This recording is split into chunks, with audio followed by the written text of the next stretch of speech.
శిక్ష, బోధ, ఈ రెండు చెప్తున్నాడండి. ఈ రెండు ఉండేటట్టుగా చూడాలి. వారిలో కలిగించనిది ఏంటో తెలుసా? మీ పిల్లలకు కోపమును రేపక. ఏమంటే పిల్లలకి ఎప్పుడు కోపాన్ని కలిగించేటట్టుగా ప్రవర్తించకూడదు. అది వెరీ వెరీ ఇంపార్టెంట్. ఎందుకంటే కోపంలో మంచి చెడుల వివేచన తెలియని వారు ఏ నిర్ణయం తీసుకుంటారేమో అన్న భయం మనలో ఉండాలి. పిల్లలను చూస్తున్నాం కదండి, తల్లిదండ్రులు కోపగించుకున్నారనగానే వీడు కోపం చేస్తుంది, ఇంకా కోపం రాగానే నేను ఇంట్లో నుంచి వెళ్ళిపోతాను, ఎలా బతుకుతాను ఏంటి అన్న ఆలోచనలు ఉండవు ప్రియమైన వారలారా. వారిలో కోపం వస్తుందనగానే వెంటనే ప్రేమగా వారిని దగ్గర తీసుకోవాలి. అయినా మనం కన్న పిల్లలు వాళ్ళ బలహీనత ఏంటో, వాళ్ళ బలం ఏంటో, ఎలా చెబితే వింటారో, ఎలా చెప్పాలో అదంతా మనకు అవగాహన రావాలి ప్రియమైన వారలారా. నీవు కన్న పిల్లలు కదా, కోపాన్ని రేపకూడదు.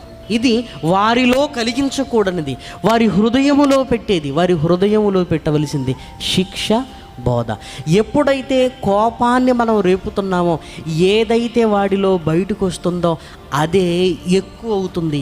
ఇవన్నీ నిద్రాణముగా ఉండవలసిన గుణాలు.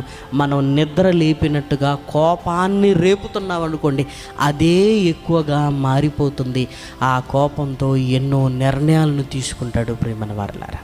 భూ యొక్క శిక్ష, బోధ. శిక్ష అంటే దండించడం.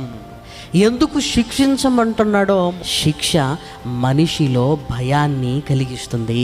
ఈరోజు పోలీసు వాళ్ళనగానే మనం కూడా భయపడుతుంటాం. ఎందుకు తెలుసా? వాళ్ళు శిక్షించటం మనకు బాగా తెలుసు. అప్పుడప్పుడు ఎవరి దెబ్బతిన్నా కూడా పోలీసు వాళ్ళ దెబ్బ తినకూడదండి అంటాం మనం. ఎందుకు? వాళ్ళ శిక్ష ఆ లెవెల్లో ఉంటుందన్నమాట. అంటే వాళ్ళు కూడా డిగ్రీలు ఇస్తారండి మనకి. 1st degree, 2nd degree, 5 degree.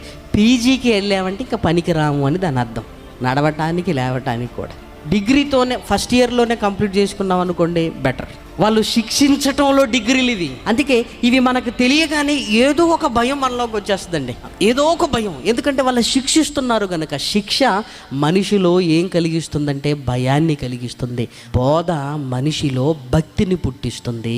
దేవుడు ఎప్పుడు బైబిల్ గ్రంథంలో భయభక్తులు కలిగి ఉండాలని ముందు భయాన్ని పెట్టాడు, నెక్స్ట్ భక్తిని పెట్టాడు. ఈ భయము రావాలంటే శిక్ష, భక్తి రావాలి అంటే బోధ.